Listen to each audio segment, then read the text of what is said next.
আজ স্বাধীনতা দিবস। আজকের দিনেই আমাদের দেশ স্বাধীন হয়েছিল। কিন্তু বলুন তো আপনারা, আমরা মেয়েরা কি আজও স্বাধীন হতে পেরেছি? না, পারিনি আমরা। মেয়েরা রাস্তায়, কর্মক্ষেত্রে কোথাও সুরক্ষিত নয়।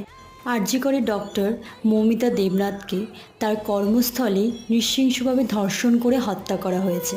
ওই মেয়েটির তো কোনো দোষ ছিল না, সে তো সবার সেবা করত। তা সত্ত্বেও তাকে এভাবে খুন হতে হয়েছে। তাহলে কি করে বলবো যে আমরা সুরক্ষিত, নিরাপদ?